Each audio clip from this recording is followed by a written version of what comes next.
a bottle of white, a bottle of red, perhaps a bottle of rosé instead. They say in vino veritas. To that I say, let's raise a glass. Welcome back to Got Knowledge, where you'll not only brush up on your blind tasting skills, but also enhance the enjoyment of your next glass of wine. My name is DeniZe, your virtual partner in wine. Tonight's session in How to Taste, a guide to enjoying wine by Jancis Robinson is Chardonnay. When Mad Dog and I were deciding on what wines to serve at our wedding, we knew it had to be a white Burgundy and a blankety blanc, our pet name for Blanc de Blanc champagne. Every night after work, we'd stop into a hole-in-the-wall wine shop to pick up yet another white Burgundy for sampling. We tried Chablis, Le Montrachet, Pouligny-Montrachet, Meursault, and an assortment of Pouillys, each with its own very distinct personality. Just as we were beginning to despair of ever finding the perfect wine, we sampled a 1971 Saint-Véran, a southerner in the Burgundy region. This was the one.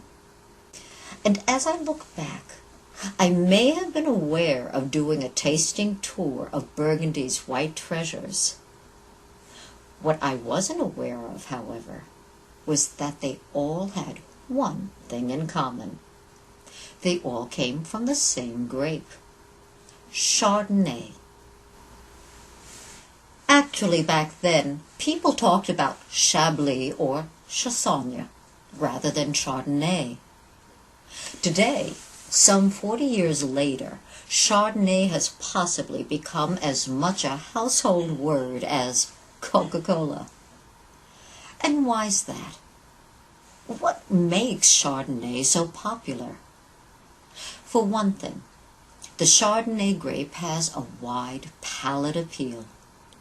It's not particularly strong in flavor or fragrance compared to Sauvignon Blanc or Gewürztraminer. But Chardonnay's still waters run deep.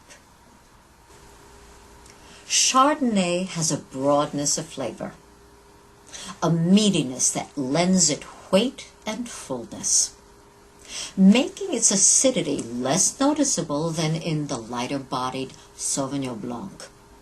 Since Chardonnay ripens relatively early to relatively high levels of alcohol, it can taste deceptively sweet.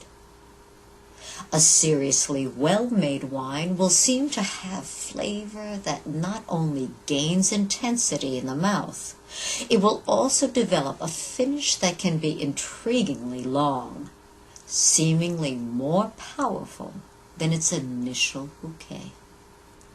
Put all these qualities together, and you have the perfect raw material for fashioning wines with an almost endless repertoire of styles. A virtual grape for all reasons.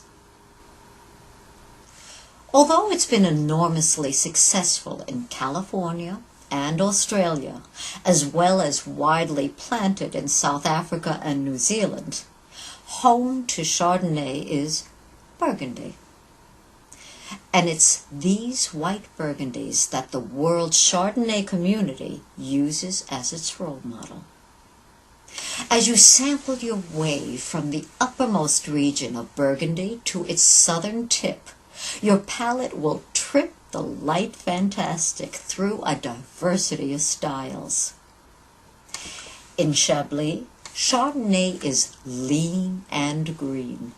In Meursault, it's buttery, whereas in Pouligny-Montrachet, Chardonnay takes on a creamy yet steely quality.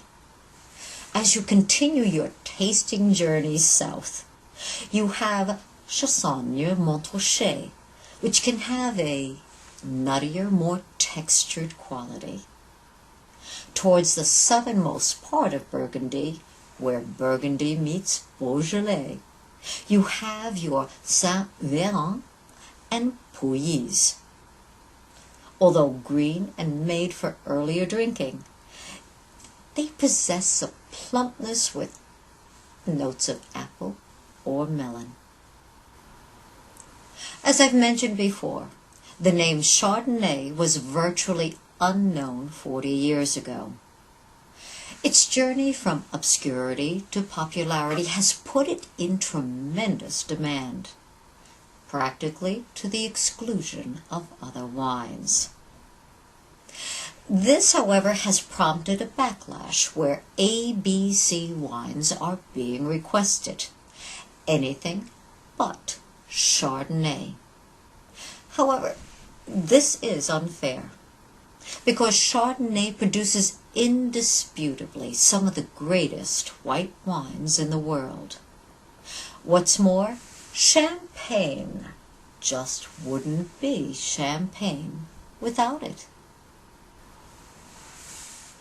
Well, that concludes another session in How to Taste by Jancis Robinson. Tune in next time for Chardonnay, barrel fermentation, or okie dokie. Thank you for joining me, and remember, got knowledge? Pass it on. A bottle of red, a bottle of white, it all depends upon your appetite. I'm here next week, so do drop by. Arrivederci, ciao, goodbye.